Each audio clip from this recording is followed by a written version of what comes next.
Hey, everybody, welcome to tonight's Late Night Happy Hour. Brian Kamenetzky and Andy Kamenetzky excited to be joined tonight by CJ Toledano. He is the host of the podcast The Greatest with Megan Gailey, who is very funny. Very funny, yeah. And also married to CJ. That's right. As it turns out.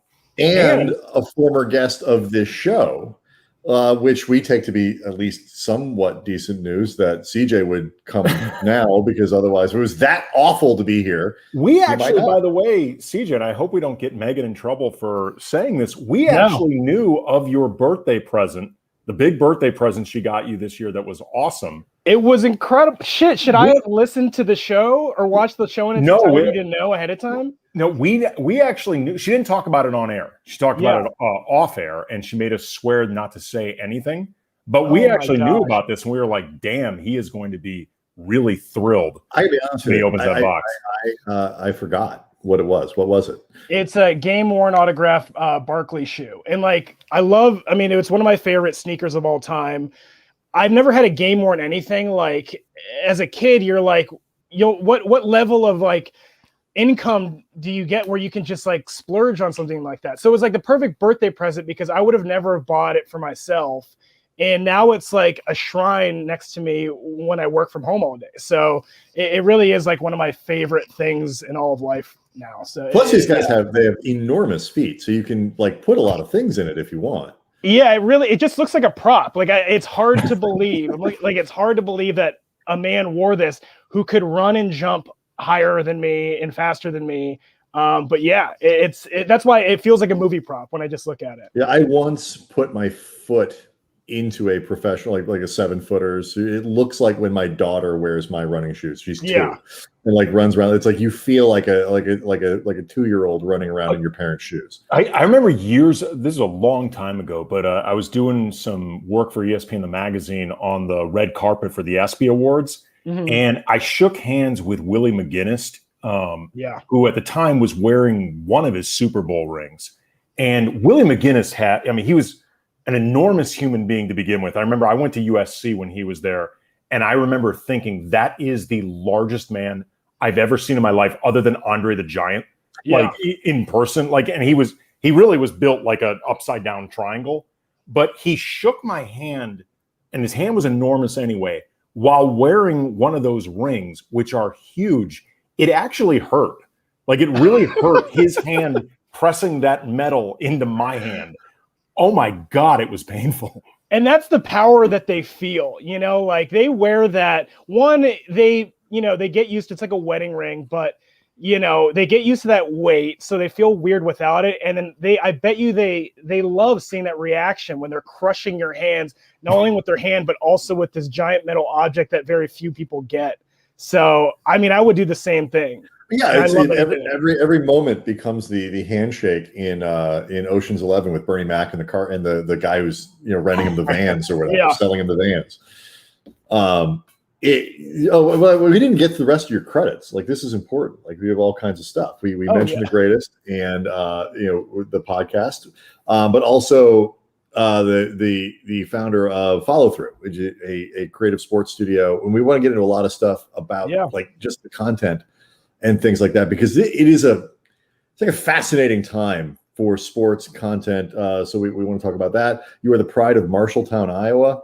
Wow. You guys did your research. That's wild. Yes, we did. We take this shit seriously. And it led to a deep dive into the Wikipedia page of Marshalltown. And we have questions. So please, that's going to be a thing. And I also have wild questions. Little place. There's more going on in Marshalltown than you think. I moved away from there when I was 5. So my real hometown that I really claim is Erie, Pennsylvania. There's a lot of sports stuff there. So but let's talk about we're only prepared for Marshalltown. Okay. Erie doesn't claim you. Sorry. According to our research, you're from Marshalltown. Yeah. That's where you grew up. Were you guys reading like bank statements? Like where did you get this info? Is it really important? Whether we were I'm not going to say it was, everybody can get the last 4 digits of somebody's social. Yeah. It takes a little work to get the first 3, and I think it was worth it. But we'll give that away to a lucky winner tonight. And also, I have questions about an interview that you and Megan did regarding your wedding. So this is it's gonna be a really packed hour. You should know. I love it. Let's do it. Andy, where should we start though? Should we start with follow through? Yeah, let's start out with that, because that's a content studio that is launching pretty soon, correct? Yeah, I mean, we're essentially launched now. We will do like a hard launch, and it's coming up soon, because we didn't want to just launch and be like, and so we're open. We've been having talks for the last 4 to 6 months, even before like any sort of revenue was coming in, and just getting the word out there on why a creative sports studio should exist right now.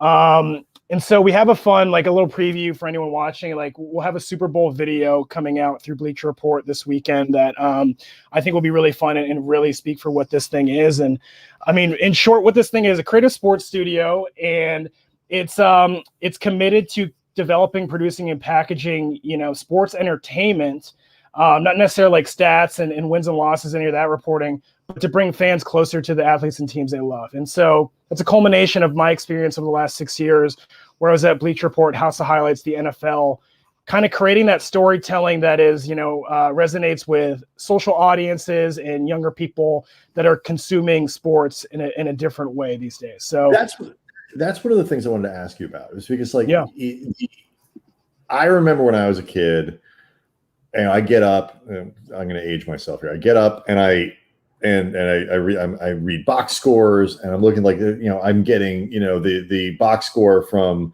the East Coast game or the West Coast game that happened like 3 days ago, because that's just world work back then. I'm watching as much, local highlights as I can. I'm watching This Week in Baseball to get my TWIB notes and stuff like that. I watch my kids don't watch live games. They love soccer. They have no interest in watching a soccer game on TV. They like talking about the Dodgers. They have no interest in what they do like watching is stuff on YouTube. They like, so what does that mean? So like the way people consume sports now, especially like you say, younger people, how has that sort of changed the arc of sports and how we talk about it and how we present it and all that stuff? Well, one, it presents a lot of bad takes. And the thing is, I was just like you, and I still am. I have to work a little bit harder to be that person. Bad takes from who? Bad takes from who? From strangers. And, they get the same presentation as report. Like, it's the same platform, and, tweeting and saying these takes, Paul George is bad, Paul George is good, like all, like whatever. And it shows up right next to a Taylor Rooks tweet, who is a professional in this business, next to a Woj tweet. And you're just like, this should be illegal. This would never happen back in the day. And the thing is, you can say those things, and however many followers you have and whoever retweets it, they see it. But that person, you don't know, watch the game, knows anything about sports. And it really could be seen because of they're popular for some other reason. And, and I resisted that for a long time. And also I kind of stumbled into the sports industry, because of NBA, the birth of NBA Twitter and, sort of the trend of memes. But I kind of try, really hard to separate myself, the consumption of analysts and the consumption of like fan temperature and fan feelings. And, that's the thing, is like highlights are, our generation and the world today, with all these social platforms, everything has a 60-second limit, 15 second, whatever. And so these outlets have adjusted, and they're just giving the best ofs, and it's not the whole story, and like, I like how a lot of outlets are committed in some ways to making sure that it's the real story, but a lot of these people don't really care about making sure that they're reporting the very hard news. And that's sort of the way, and I try to have projects that serve both. I've definitely leaned more on the kind of like lifestyle, fashion, comedy and off the field, off the court type stuff. But it's totally, you're right in saying that a lot of the youth don't sit and watch full games. It's like they watch shows and movies on demand. Mm-hmm. And these games aren't on demand. And I, like myself, like when I can sit down and watch a Lakers game in full, that's a treat to me. Like, and I will plan that, I will plan my meal and like where I'm watching it. And so, and I can't believe it's gotten that hard. What's a Laker meal? A Laker meal is usually lined up with a cheat meal. As of the last 2 months, but yeah, either let's see, a home run in pizza is my frozen pizza of choice. It's a Midwest choice. Or what do we get all the time? Or Casa Bianca. We're in Eagle Rock, Highland Park. And have you guys ever been there? Yeah, that's high-end pizza. It's good. So it's a pizza of some sort. The class of it, I don't know. Yeah, I can't. It varies, but yeah, it's a feast usually. Cheating for what? Like, are you in training? What are you doing? I'm not in training, but yeah, I've definitely put on the pandemic 50. And so just like 5-0. No, I used to weigh 106 pounds. Yeah. So no, like I told somebody when the vaccine news started coming out and the sort of the light on at the end of the tunnel started happening, I was like, as soon as I know that amount of months and however many I need to lose, like 25 to 30, that's when I'll start. And it lined up exactly with New Year's. So I've been doing a good job of working out and just getting my steps in and eating a little bit better. So how aware, like if you are a person, and Andy and I work in this world, so we're at least not really, we're trying to be. But if you're just like a 50-year-old dude who's out there, grew up watching sports the way I did, or even like my parents, how aware do you think they are of this entire other culture of how sports is consumed and how large it is and how impactful it is? I don't think as much as we would like, I think. Yeah, I mean, like I talked to my mom. My mom doesn't know what I do, and I know she's not a 50-year-old man, but like neither does ours. We've been in this industry for decade and a half, on 20 years. Our mom still has no clue what it is that we do at all. Like she does not understand it even in the slightest.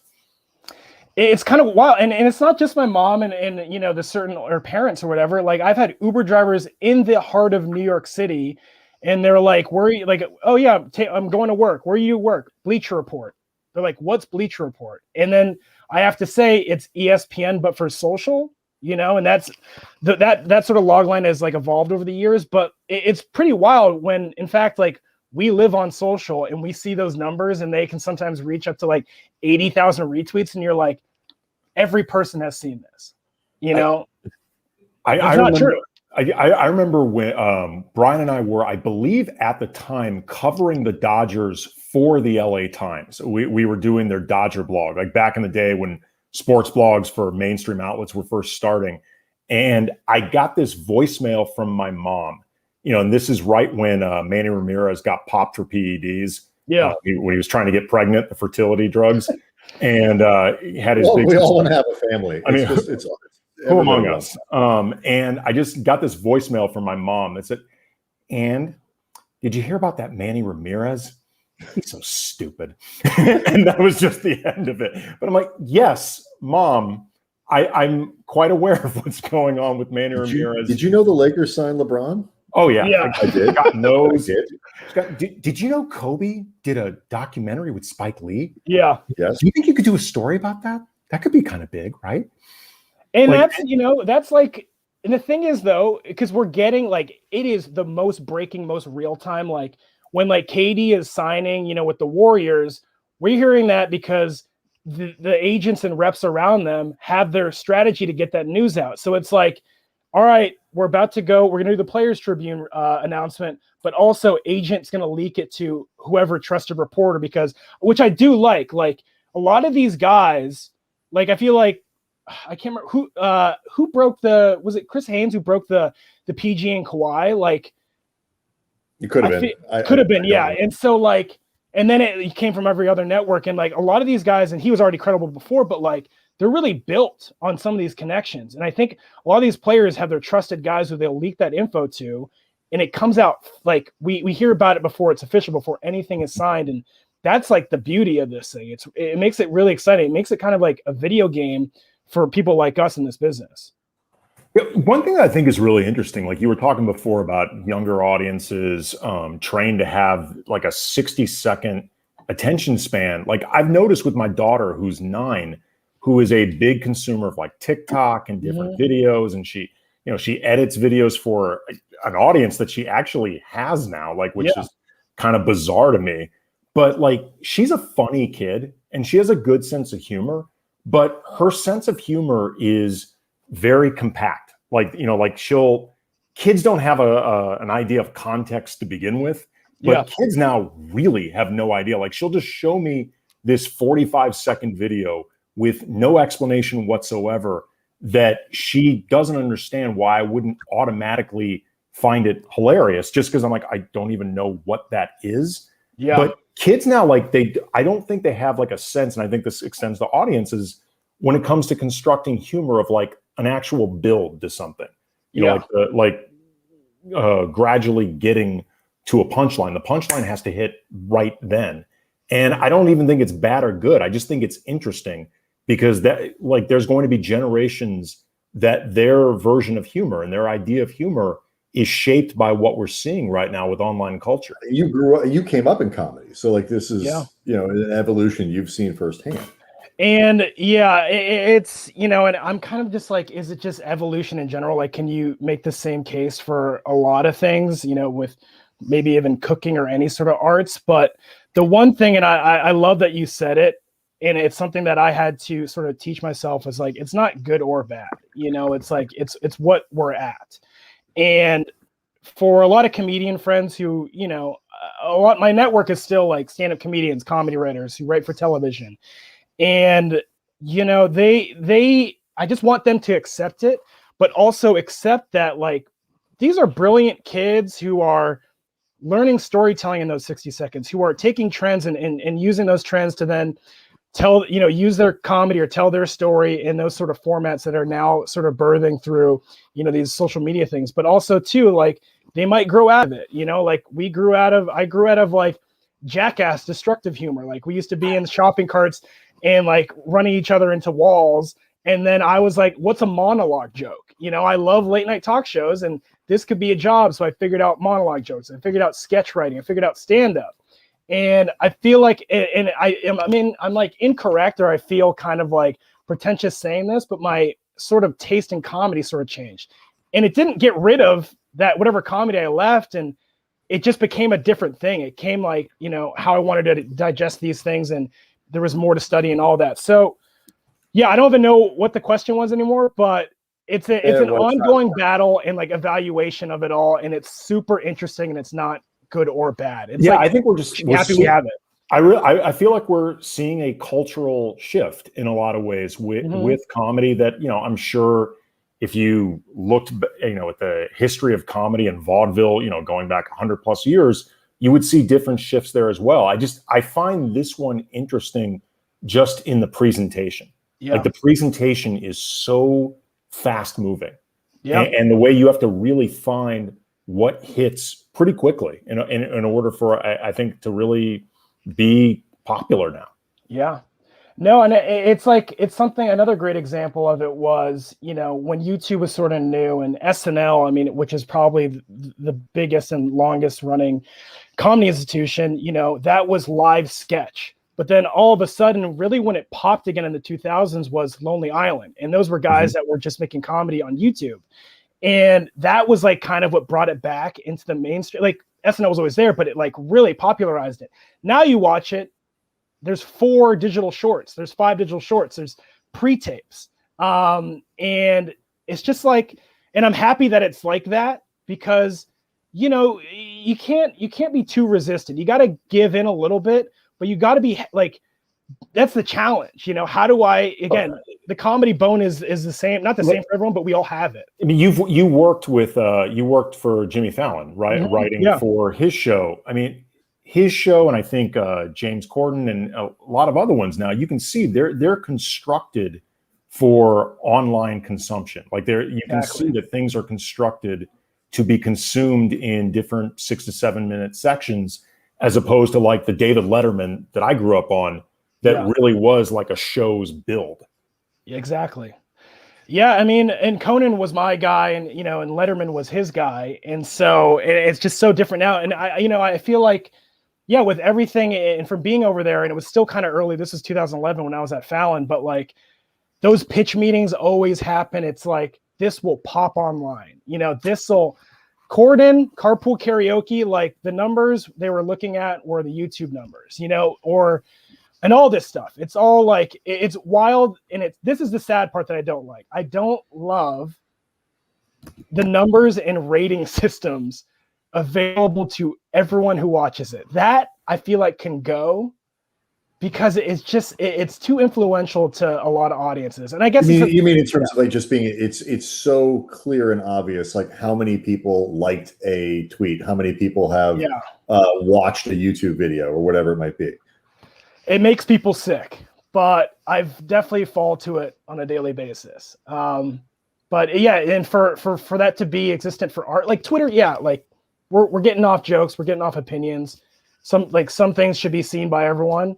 But man, like a comedy sketch or a movie or like the rating systems, it's really wild, and like it's not always right. Rotten Tomatoes is rigged. Like there are so many movies, it's like paid reviews, paid views, paid all this stuff. It's not as pure. And so I think the thing that we can do as audiences is like kind of like give it a chance, or like look past those numbers a little bit and see like, do we enjoy this, and why is it good? Why is it bad?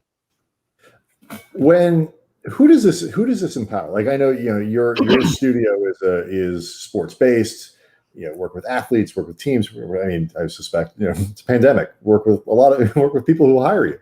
But who does this empower in terms of making good content, distributing good content? What kinds of people, what kinds of thought processes, if you kind of get what I'm getting at? Well, what's awesome is that, and this the greatest example that I love just talking about and watching evolve is it puts the power into players' hands, into teams' hands. Like teams have their own channels, players have their own channels. They are networks themselves. They are their own MTV, ESPN, whatever. They can they have personalities off the court. So they can use the resources and like the technology that's so accessible now, or they can find the right people, hopefully myself, to go, hey, I have a passion for cooking. Like, what's my weekly cooking show? I have a passion for sneakers, or I have a passion for fishing, Jimmy Butler, working out, whatever.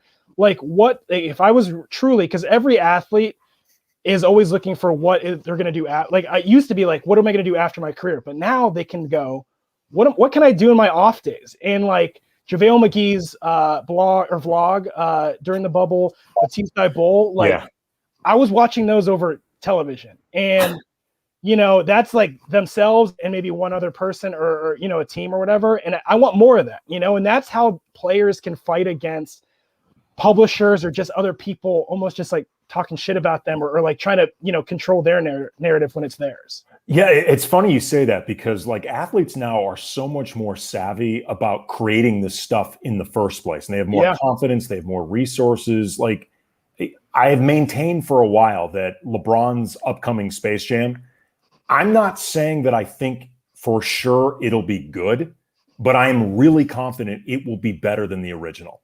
Like I think it's going to be so much better than MJ's, because LeBron is more experienced when it comes to choosing this stuff. He's more experienced when it comes to being hands-on in its creation. He has more experience in being in an actual movie. Like he stole every scene he's in Trainwreck. Like he's legit funny in that. And he's going to go into this with so much more of a leg up than like it's wild to think about it now because it seems so primitive, but Space Jam at the time was a pretty out there concept. Yeah. Like the idea of having even an athlete as big as Michael Jordan starring in this, half animated, half real thing that you'd only seen basically in like Cool World or Who Framed Roger Rabbit as the star, like Michael Jordan and Bugs Bunny. The lead. Like that. The most lines, That was kind of crazy. And like the idea of, can you even do that with like the tech? Like LeBron. This, by the way, is before you get into the actual plot of the movie, which is itself batshit crazy. It's bad, but I will give him this. I hadn't seen it before. Like it was different, but like these guys are all empowered and in a better place to do that. And in turn, it makes it so like it follow through. You have to raise your own game just to impress them. Yeah, absolutely. And yeah, and that's why I like the word commitment is in, the log line or like mantra of our business is like, we're here to figure that out. We're here to like, tell us your story, and let's make sure that you are the number one storyteller of that story. It's like, if Embiid, the story comes out that he's loving anime, he's watching it on the trainer's table before games, and, another outlet wants to go and make now anime involving Joel Embiid, and he, it can be corny, but it's like, Joel, tell us, where your interest lies in this genre or whatever, and let's use my network of entertainers or artists or whatever, and let's match you up. Let's go and pitch animation shows together, and I created like this show Gridiron Heights at Bleacher Report with a few other people, and it was out to like sort of troll and make fun of NFL players. And one thing with this thing is like, I want to tell players like, this isn't just available. You have just as much money as a lot of these entities. Like, how awesome it would be if a player had their own South Park, but for sports, and they were making fun of themselves in that. It makes them self-aware, and like they can roast their buddies, and it's all in good fun, and like that's the thing about memes. I think KD has done a great job of this. Like Kevin Durant, of like his burner accounts were found, but he didn't, like, now he's just doing his burner accounts on his real account. He's roasting people. He's being real, and that makes him extremely self-aware, and that's made me love him. And so it's about bringing that seriousness and commitment to opportunities like that. Well, what I think is funny is how many people now gauge their interest in athletes for things that have literally nothing to do with the sport that they play. You can get to a place where you are as loved because of your Instagram feed as you are for your on-court performance. Yeah, it's fascinating. I think in terms of what it means for players when they're done playing, while they're playing, all that stuff. It's a great display of responsibility for their platform. I think of like, again, I keep bringing up KD, but other players and LeBron too, of like opening up his school and doing, it's not just entertainment that they're doing. It's like, man, we have all these sports fans at our disposal, especially with this last election, like the initiative to get people to vote. With KD, my buddy Omar, who founded House of Highlights, it was a fun little thing that I saw today, was that like Kevin Durant shared on his Instagram story an interview he did with Omar, who is another kid similar in age, who like, kind of an inspiring story where he created his own sort of like sports outlet himself in his college dorm and is now doing big things. And like, and that's inspiring for a lot of people. And that's, it's like knowing your platform and going, how can I use it to inspire, to entertain, to forward a great message and all that stuff. And so that's where that empowerment is. I like, no time better than now have I seen displays like that.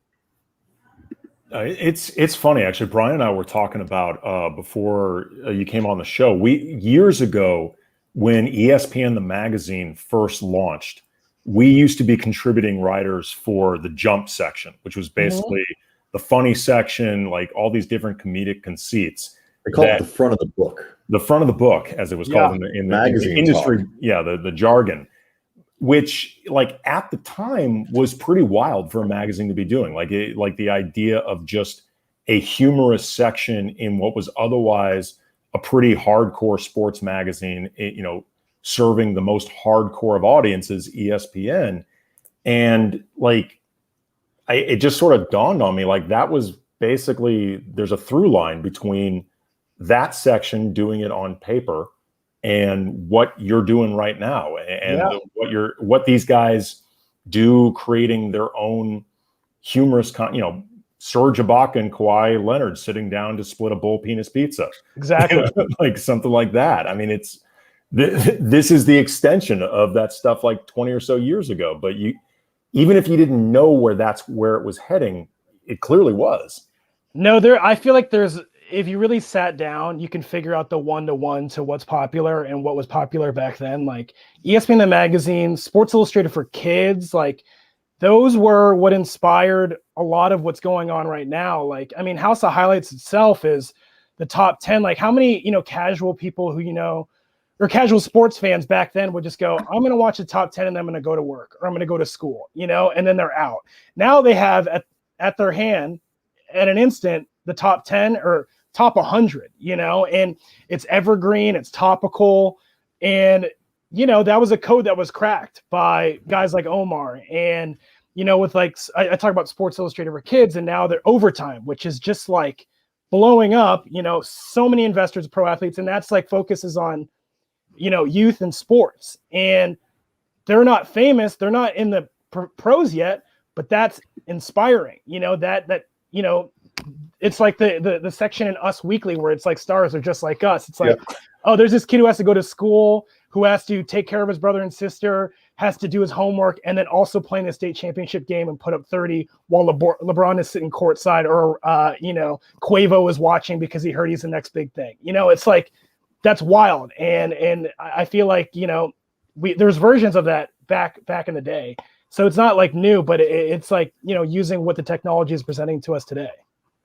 So learning more about you, you grew up, I believe, the son of immigrants, correct? Filipino immigrants. And you lived among other places in Iowa, but I know there was a period when you were we're coming back to that. We're eventually going to get back to the old Marshalltown, where we've decided you were born. No, I know. I learned also that you grew up in Erie, but Erie, I don't think Erie claims you in the same way that Marshalltown does. Well, and also they have legitimate celebrities there, and people. Right. Marshalltown is funnier than Erie.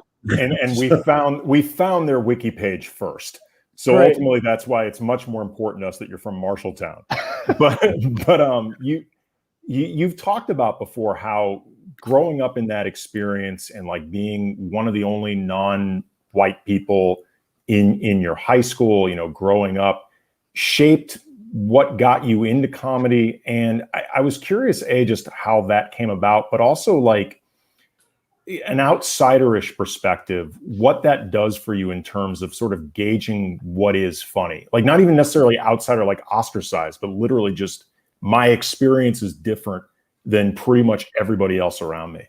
Yeah. I mean, being born in Marshalltown, Iowa, being born in the middle point of America is just like, it's crazy, but you don't realize it when you're a kid. You're kind of like, the reportings you're getting are from your older siblings, not really your parents, because your parents are still trying to figure it out. Like, and my brother and sister were just like, hey, we went to school today. We're the only Asian kids. And they would tell me that. And I heard that and I was like, ooh, you guys aren't saying that in a fun tone. Like, is this a genuine problem? And, and my parents, they really wanted us to become Americanized. And what that meant to them is like, we eat fast food and we sit in front of the TV. And so that's where the love of, entertainment, sports, comedy, and all that was born. But, I went to school and I was like, is it a coping mechanism? But I was like, I'm going to try to be funny. I don't want to be known as that only Asian kid. And what happened was I was that only Asian kid who was funny. But that really, it pulled focus onto me. And I felt pressure. It's not like a real necessary pressure, but I felt like the eyes were on me. And I was like, well, I guess I'm just going to keep trying to be funny. And I did that through all of my school years. In high school, I read a few SNL books and I was like, oh, there is like a math to this, or there's like certain steps you need to reach. And I remember just like, my brother and sister were supposed to become doctors. My sister went to medical school, dropped out pretty quick without telling my dad. And my brother didn't become a doctor either.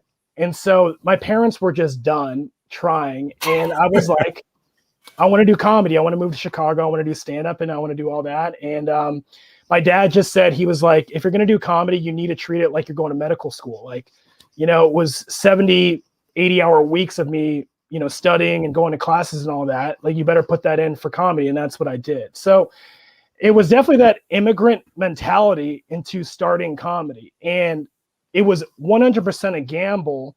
But looking back on it, I'm like, that was the way to do it. And so whenever I tell people like getting into it, regardless of their backstory or how they came up, it's just like with any job, you got to create your own college for this thing. And I moved to Chicago, and it was, working at Blockbuster and Groupon, but also using all that money I was getting to do Second City IO and open mics and watching everything and breaking it down on why things worked. And so yeah, I mean, I think it was kind of that like isolation and that focus where I go like, yeah, this is, I kind of had to figure out myself early on. And I had the benefit of watching my brother and sister and my parents try to do that.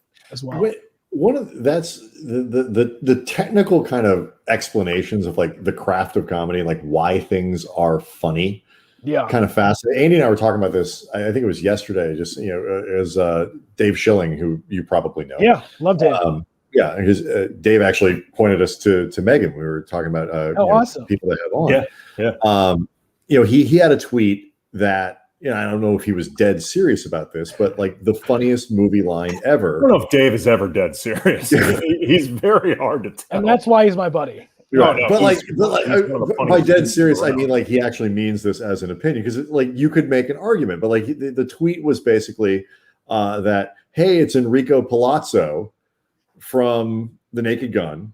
Yeah, is the funniest line in any movie ever.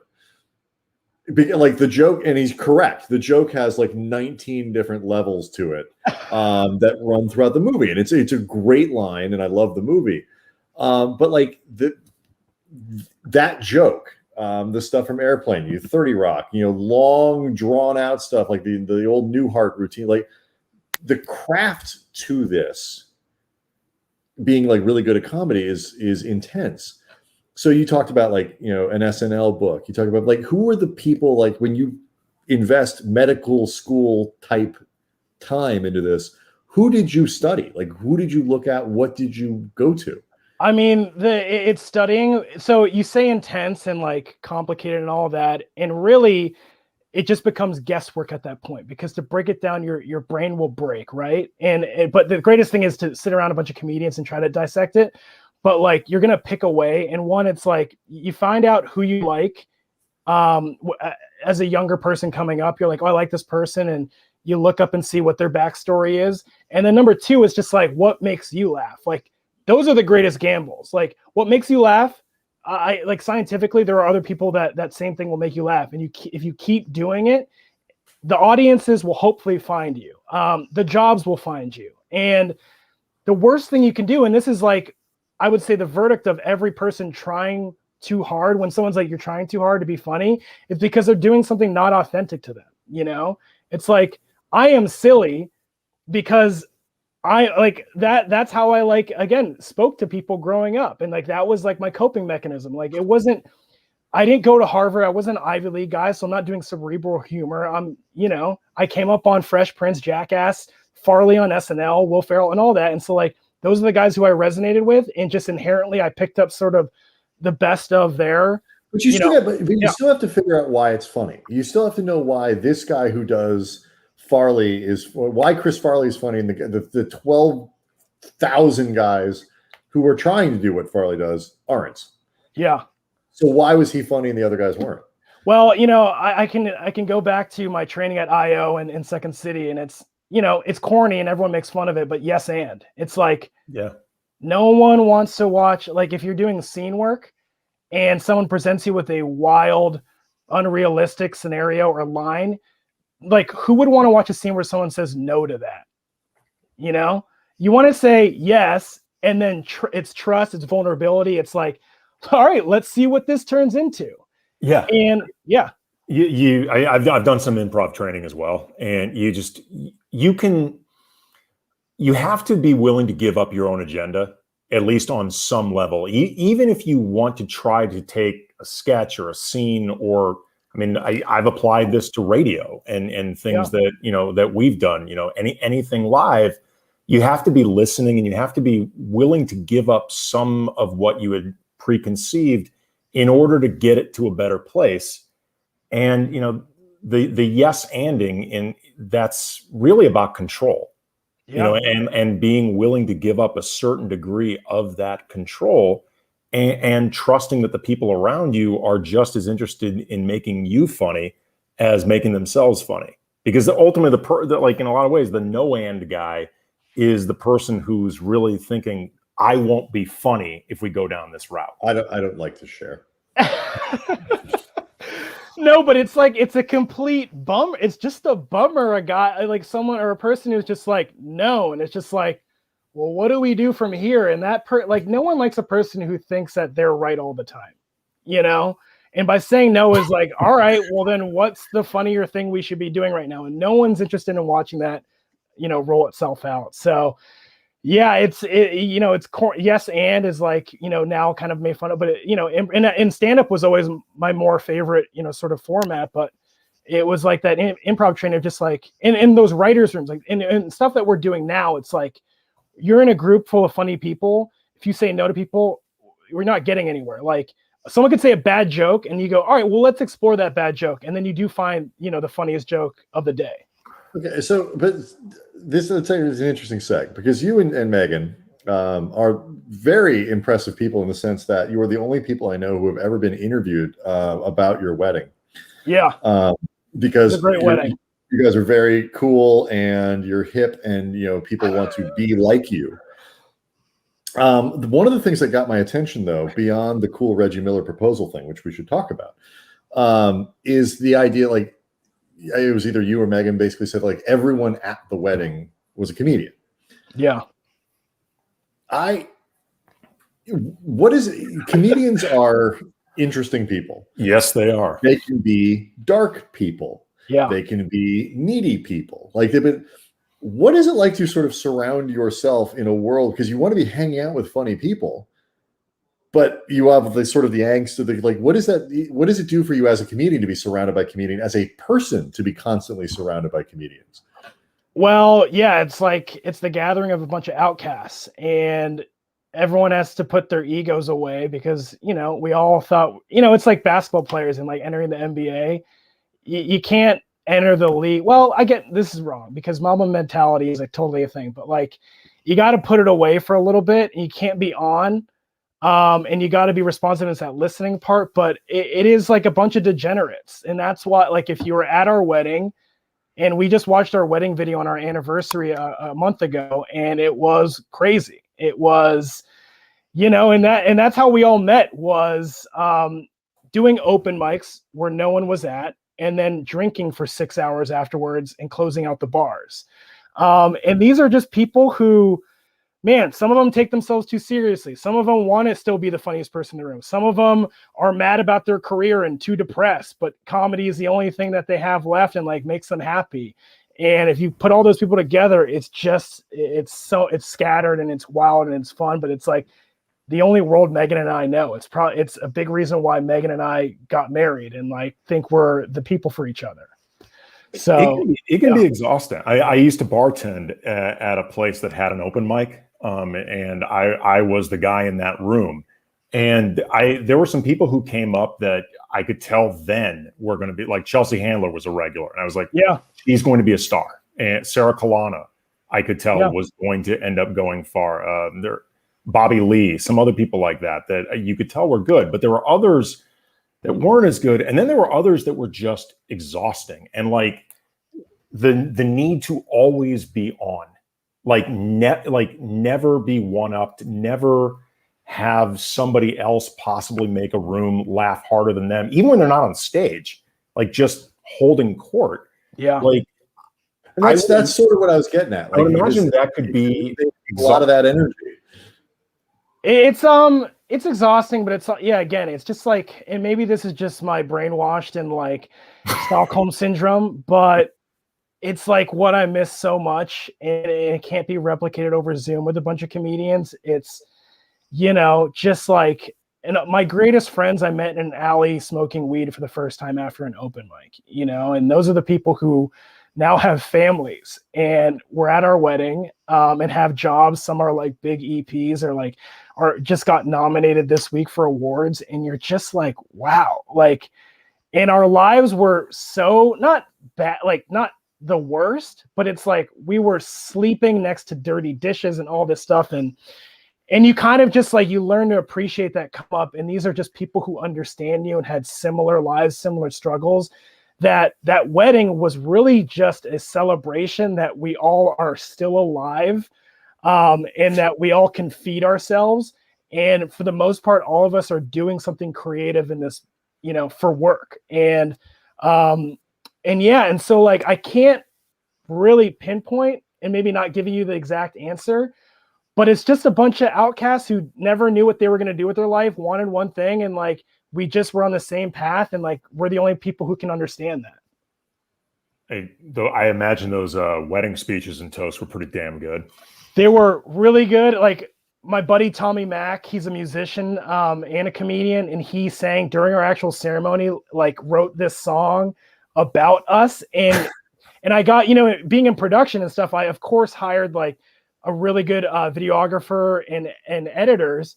And so we watched that wedding video, and I told Tommy, I was like, after you watch this, you could submit this to TV and to festivals. It's like 3-camera shot, and just jokes were landing, like the laughs were there. And that's another thing, like Secret of like a lot of these Netflix specials, like 60% of those laughs are canned laughter taken from other specials and stuff. But I told Tommy this was 100% real. Well, consider yourself lucky, because the nice lady who did our wedding video did it without the sound. I forgot to actually turn the sound on. So our wedding video is basically like, it's like a silent film, but in color. Yeah. Like, I mean, this was you had one job. You had literally one job: turn on the sound and just point the thing at us. Nothing. Listen, if you need a good ADR person, let me know. We'll fill in. We can get some celebrity voices to voice your friends. Oh, a little looping. I like this. Okay. I have to say that neither Andy nor his wife were particularly funny that day. So in that sense, I don't know what was lost. Well, one other thing was like I did my vows. So. You're supposed to do your vows to your partner you're about to be married to. I turned and did it to our guests, and like Megan midway through had to be like, you're supposed to do it to me, because I just had that instinct in stand-up, face the crowd and open up or whatever. There's nothing more romantic than making your vows a tight 5. I mean, exactly. How many people are from out of town? Yeah. Somebody came all the way from Boston, Massachusetts. Yeah. Who's celebrating a birthday here? How about a wedding? Oh, us? Okay, gotcha. Oh my God. And the food tonight. Jeez. Yeah. Anybody heckle you at that point? Like instincts start taking over? There were some woos and some, it really was a performance. So no heckles, but some some shouts here and there, but it was great. So who can you name as the pride of Marshalltown, Iowa? There is someone, and I can't think of them. Okay. Andy, I need to know. Okay. One that I love, the actor Toby Huss. Toby Huss, he's maybe best known as the voices of Khan and Cotton Hill on King of the Hill. Oh, wow. Yeah, he's an awesome actor. He was on *Halt and Catch Fire* for years. He was in *Vegas Vacation*. You will recognize. I'll try to pull up a photo of him. You will recognize him if you absolutely see him. Also, Mary Beth Hart. Yes. Is from Marshalltown. We've also got a couple noted legendary racist baseball player, but excellent hitter. Cap Anson is from also Adolph Rupp, legendary college coach, also kind of a legendary racist. Oh God. Well, yeah, and that's why we had to get out of there after a certain amount of years and moved to another racist place, Erie, Pennsylvania. No, it wasn't as racist, but yeah, definitely a lot of conservatives and whatnot. And so, my favorite thing about the Wikipedia page for Marshalltown, Iowa, other than the very earnest explanation of how it got its name, it used to be just Marshall, but then they found out that there was another Marshall in the same county, so they had to change the name. And so that was one of them. It became Marshalltown in 1862. But the history page on Wikipedia goes from Cap Anson, who was born in it looks like he was born in like the mid 1800s, and just skips everything after the death of Cap Anson to a tornado in 2018. So apparently that was the news. About 90 years passed with nothing notable happening in Marshalltown, Iowa, until there was a tornado after the death of Cap Anson. My parents used to tell me that when you would get a parking or like a speeding ticket, you would be in the paper. That was the type of news that was happening in Marshalltown. Yeah. And so, we lived next to the hospital that my dad worked at and the soccer field that I played sports at. It was a very small town. And so they needed news. Oh, here, by the way, is the great actor Toby Huss. Oh yes, he's awesome. Yeah, he is what I know him in a lot, but he always is playing like maybe like a card dealer or like a card shark. Someone always trying to pull one over. Yeah, he's an incredible character actor. He's an awesome actor. If people have not seen, I stand for this show all the time. Halt and Catch Fire. It is fantastic. It was on AMC. It was really, really good. He basically stole every scene that he's in, even though he was a series regular. Awesome. He's really, really good. Also, Jeff Clement was from Marshalltown as well, the baseball player. Wow. So you guys had some. Do you know who that is, Andy? I vaguely, yes. Because the way you said that, like Jeff Clement, also from Marshall. I recognized. You didn't really sell it like, oh, look, I recognized the name. I did not remember the pronunciation, and pronunciations are one of my kryptonites. So I lost a little confidence there. I'm not going to lie. He spent 5 minutes before the show going Toledano, Toledano. No one ever gets it right, and there's several. Toledano. Damn it! I would take it. I would accept it. But yeah, so he definitely recommend that guy. But like when you grow up in a place like that too, like as you get older, what do you think you understand more about like sort of where we're at right now? Because like the last 5, I would say even 10 or so years have I think really been kind of a turning point, awakening point in this country. I mean, and not everybody's reacting the same way to it, but we're talking a lot very differently about a lot of different social issues, both sides of this, and both ends of the spectrum.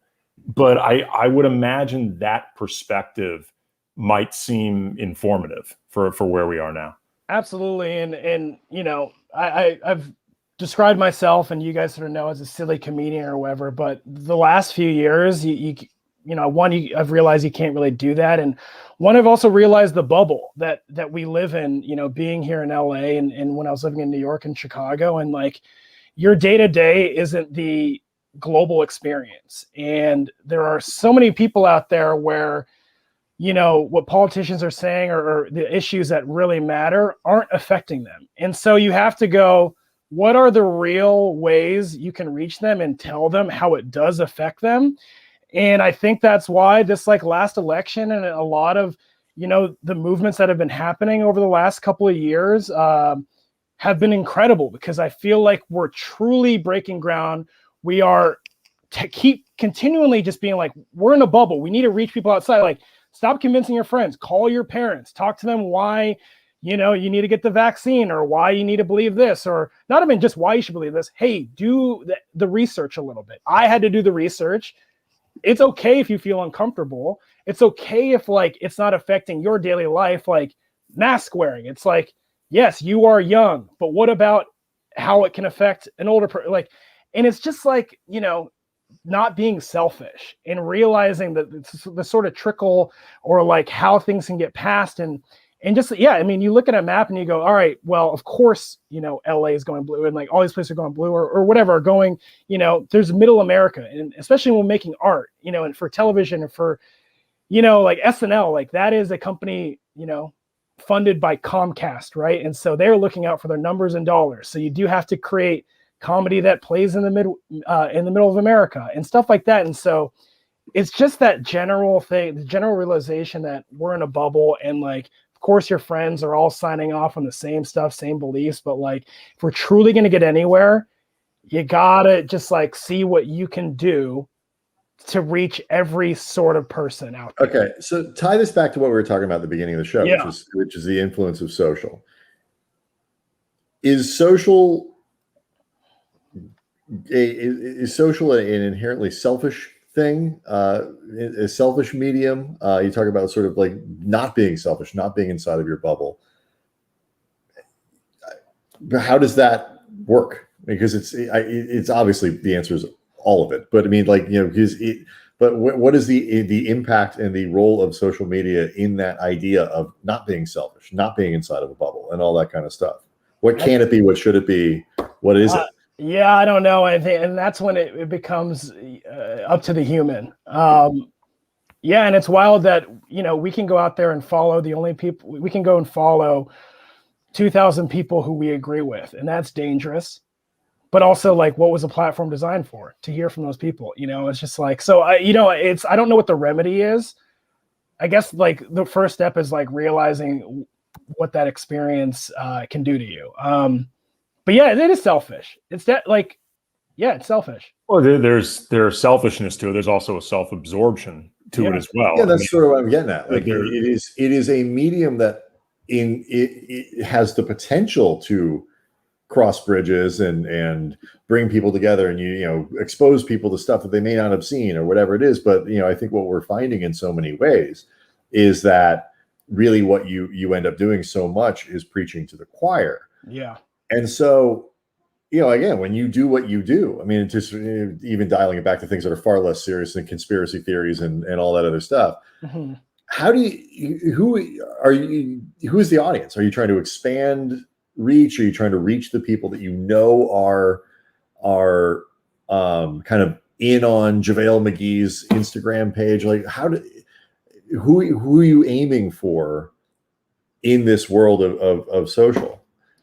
Yeah, I think it's I don't want to say I'm educated. Like, I think there are people out there who would get it right away if they saw it. And I think that's like the first sort of like wave of people that I want in on, the stuff that I do on social. Like, oh, you have an interest in sports and comedy. Like, I want to get all those people to follow me or watch follow through production type stuff.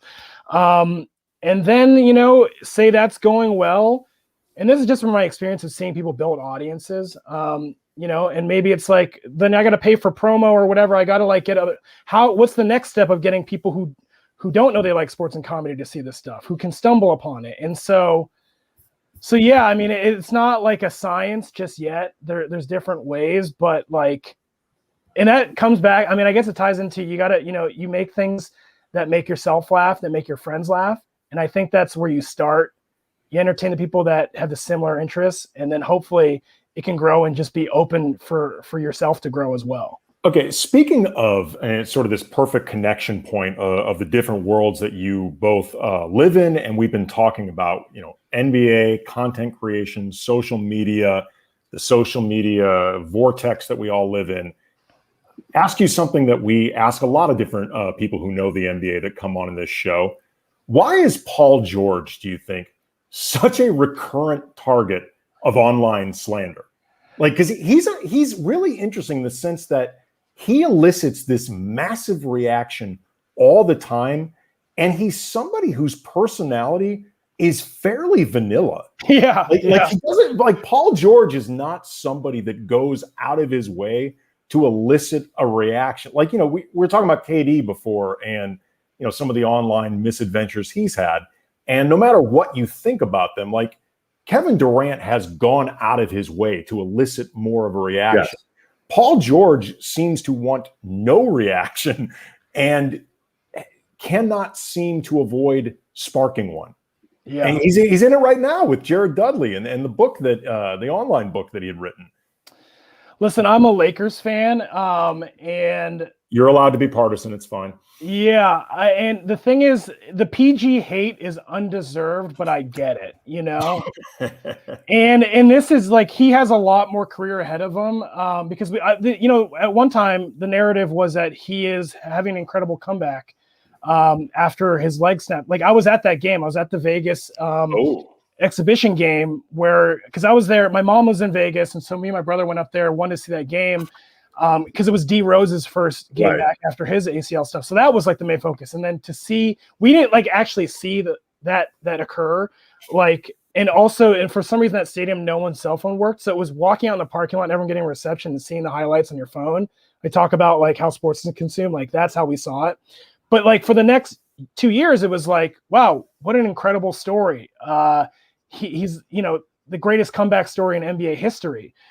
But, he also had the storylines, and this is how long an NBA career is like, you can have so many narratives. It's like, and LeBron, similar thing of like, he forced a trade. He stated, I don't want to be in Indiana. And so that kind of, pits like celebrity versus small market team, right?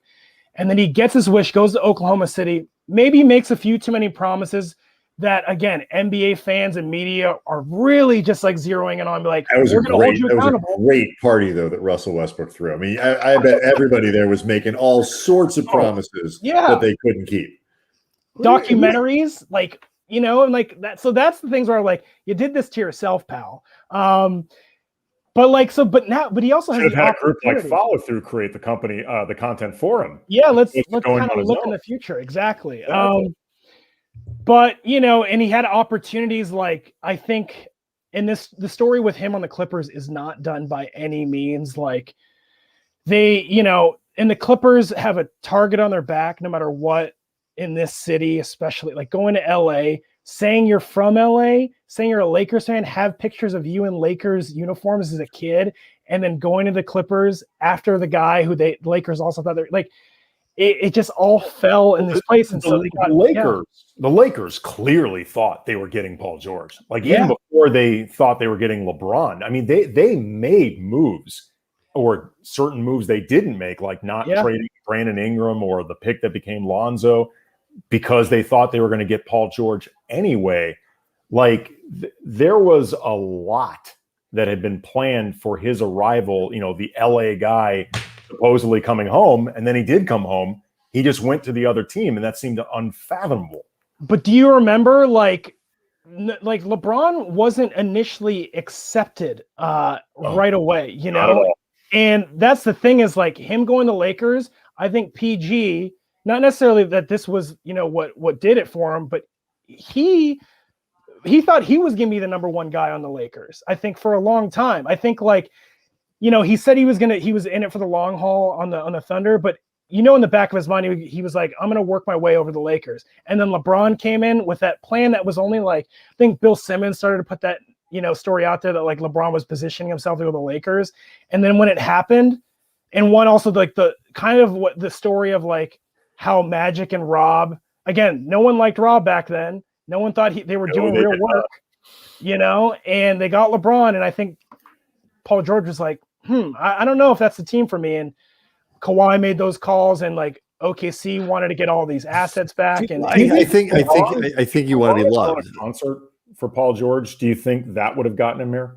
What's that? If LeBron had thrown a concert for Paul George, because like something like that, he had to one up Russell Westbrook at that point, who had the Nas concert.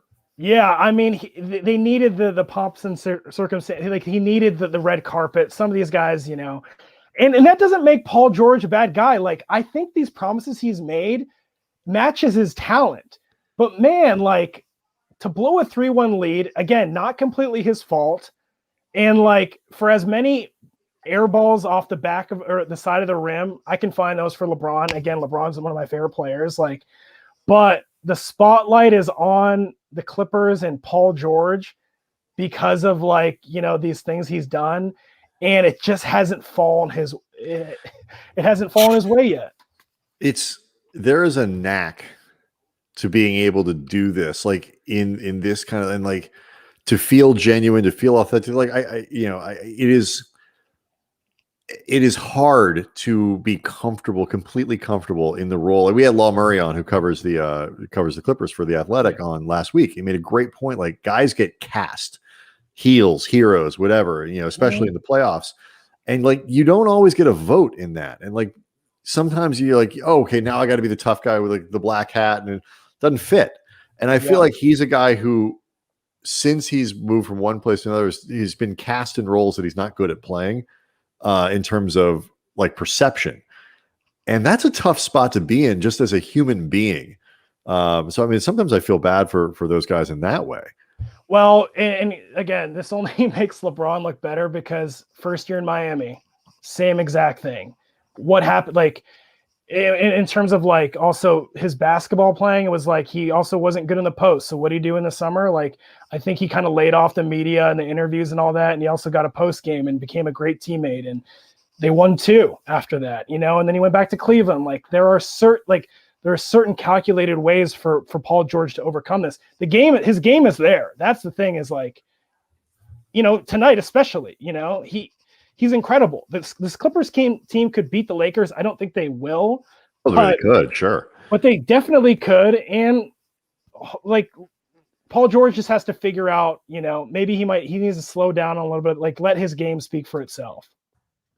Yeah, I mean, look, we also too, we're brutal on guys who don't have rings. Like once you are at like a multiple all-star level, we are brutal on these guys. Because the truth is, like, I mean, Paul George has had an amazing career. He's had an all NBA level career. He's been on the short list of MVPs in certain seasons. He's had an amazing career. But, he's got the bad combination of living in a really ring-centric time with an awful self-appointed nickname, like Playoff P. That was terrible idea. Really needed to be workshopped. Yeah. Like, badly needed to put that in front of a focus group. But, like, the truth of the matter is, like, he's had a really, really great career. And he's been like somewhere between top 15 or higher player for, like, the last several years. That's really, really fucking good. Really good. We just sometimes don't appreciate it. Well, and so say he gets a ring here, like all of this goes away. And sadly that is, that's how it goes. But, it's also not a crazy thing for him to do. Win a ring, stay on the Clippers for a while. Peyton Manning couldn't win the big game until he did. And then you're right. It was done at that point. Last thing before we let you go here, I came across this. You do a thing, I guess, where you're looking for just the most super random sports merchandise that anybody could find. Oh, this is great. You found these. Yep. Chris Anderson Birdman glasses from Arby's, which Andy will tell you, nothing delights me more than the era of when fast food restaurants gave glassware to people through the drive-through window, because that is so different. It's so antithetical to what people do now in this litigious society we live in. But also, too, the idea that, like, if Chris Anderson was going to appear on any kind of fast food glass, it would absolutely be an Arby's. Yeah. Like, where are these now? Because I want them. I have them. I'll send you one. So, and I mean, as you can probably see from my background, I just love sports, vintage sports, and like just collectibles. And the weirder, not the more valued they are, it's the weirder they are. Yes. Love how weird, like this. And I found this, if you watch this Twitch show that I'm trying to do every week now, I take suggestions from our chat in the Twitch and I go like, give me a keyword, or give me like NBA promo is a great keyword. And you see the weirdest stuff that is like handed out during like, stuffed teddy bear night, and you get like a Zadrunas Ilgauskas teddy bear or Beanie Baby, and like, that's the weird stuff you can stumble upon in like eBay, Etsy, all these like consignment shops online are just like houses for these things. And it's so fun. This was another spectacular one. It was a Pez dispenser, as you point out, a Pez LeBron James Pez dispenser that does not look like LeBron James. Not at all. Not at all. That is stock black guy, like that they have in the mold. It looks more like Pez. I'm trying to think, like, is it more like J.R. Smith? It looks a little more like J.R. Smith. It looks like J.R. Smith. Yeah, the mustache. Yeah, in like this era, he would have been wearing a headband, and that could have really brought it closer. You know who he really looks like? He looks like Billy D. Williams. Yeah, he does. Billy D. Williams after a haircut after Star Wars. Yes. Sure. It's if you want, you could sell this as some like random Cavs promotion from like the 80s where they had Billy D. Williams and just lie about it. You probably could get more than the LeBron version. I'm gonna get, what is it, a purple or blue handkerchief and put it as like a cape over it, and then relist it as a Billy D. Williams. Lando Pez dispenser. Get a Star Wars nerd to pay big bucks for it. They would. I have to be honest with you. Like, I would rather have like a Chris Anderson glass from Arby's than like an autographed, like personalized autograph photo from like Kareem. Like, I'd rather have this if you made me choose. It's more fun. It has more of a story, and it in a way, it's just like it feels more rare to you and special, and that's the type of stuff I go hunting for. And Arby's is just funnier than like Burger King. Like, significantly.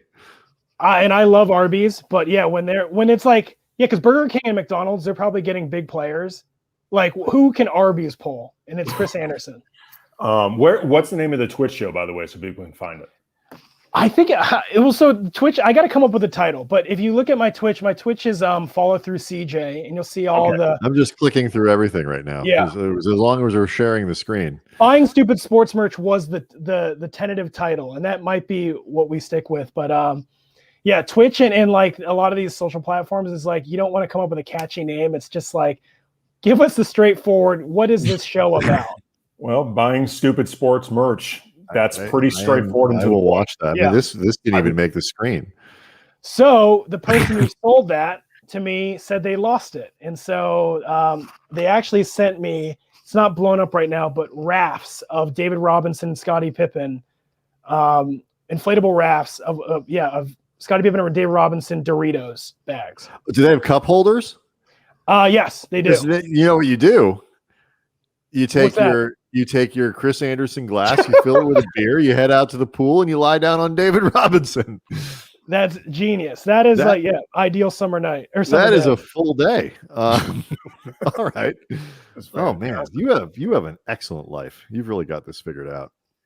I tell myself as a kid, if I was to describe what I ended up doing, I would not believe it. But yeah, so follow through.